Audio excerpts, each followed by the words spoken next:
Welcome back to TNT Radio. You're here with me, DD Denslow, for the final 12 minutes of a very eventful Sunday edition of Digging Deeper. I'm here with Godfrey Bloom, Godders himself, who's been giving us some excellent commentary on the state of NATO and the position of UK in terms of fighting a war with Russia, but bringing the politics a little bit back home, a little bit more on a level keel. We've had the Wellingborough by-election and the Kingswood by-election in the last week. Labour won both. The vote share for Labour in the Wellingborough by-election was 45%. It was a similar vote share in the Kingswood election, but both of those elections only had a turnout of about 37 to 38%. This would be very indicative of what could happen on the May 2nd election, general election here in the UK. The Conservatives look like they're going to get absolutely wiped out. Reform are picking up some of those right-leaning votes, but most Conservative voters aren't actually going out to the ballot box. What do you make of these by-election results, Godfrey, and how do you think it's going to transpose into the future for the general election here in the UK in 2024? Well, I have actually said before, there is no point in voting, is there, to be brutally frank? Does it matter if it's Keir Starmer or Rishi Sunak? I mean, they're all completely and utterly hopeless. They all stand for the same things. They're all incredibly woke. They're all net zero greenies. They're all for as much immigration as they can pump into the country. They want lots and lots of public spending, lots and lots of civil servants. There is no difference now between the Conservative Party and Labour Party. There's simply no difference.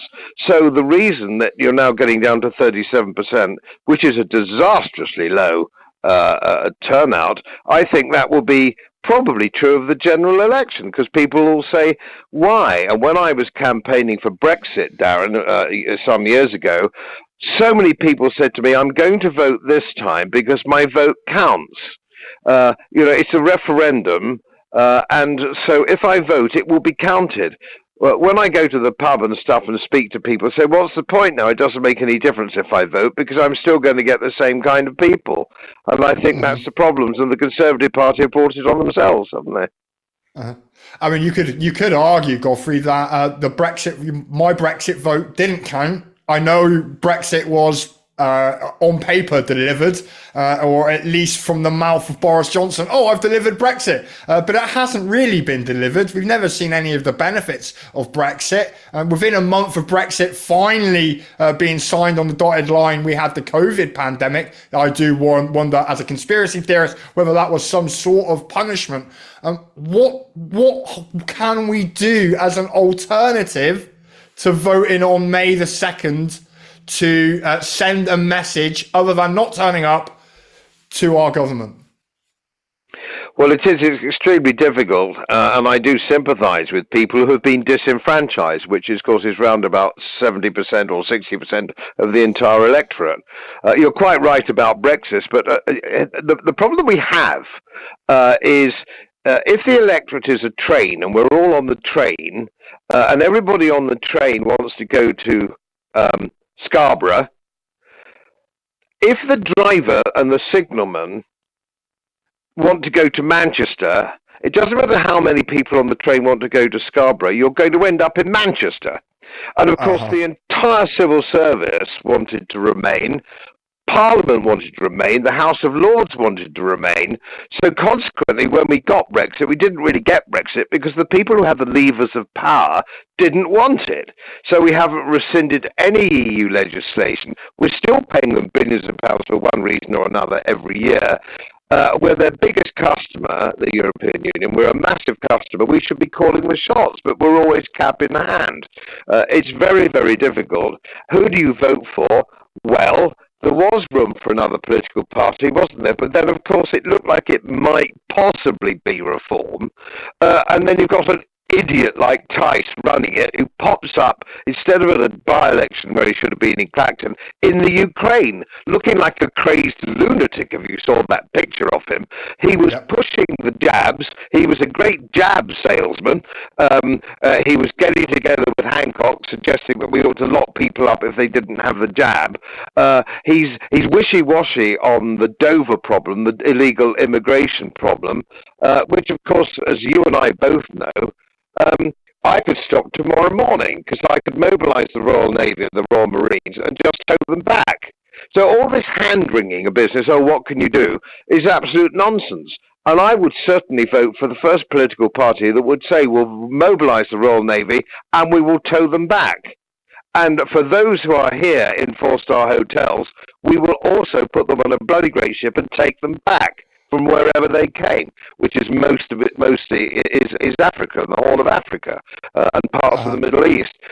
That's what we need. It's nothing to do with racism or anti-racist. We are on a little tiny island, desperately crowded, desperately in debt. Our schools are under pressure. We've got potholes. The national health has virtually collapsed.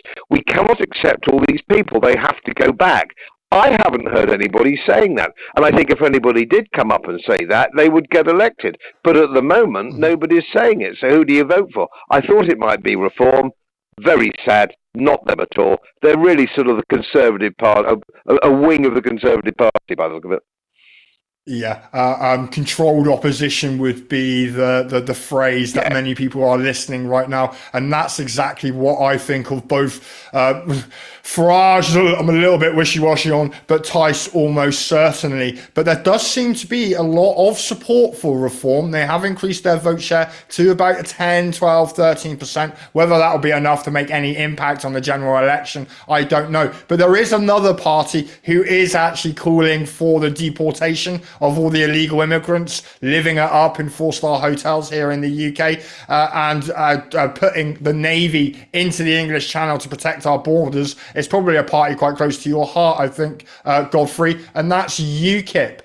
Do you believe that any outside parties like UKIP, the Heritage Party, maybe Reform, have any chance of coming through in this general election? Only if they get together. And I think they could do quite well, but that's extremely difficult. You've got David Curtin at Heritage, who's an extremely good man. You've got UKIP with some extremely good politics, but they're a little bit fractured, and they have been since, of course, Nigel destroyed the party by bad-mouthing it after it left, quite deliberately, and forming another party, the Brexit party.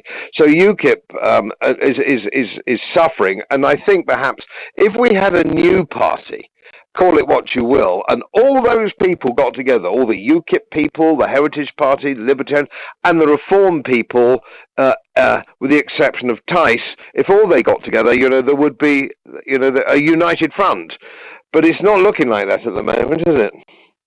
No, and that's often been the call from conservative and right-leaning members of the public, who, and that actually is probably the vast majority of people, conservative voters and everybody who doesn't vote.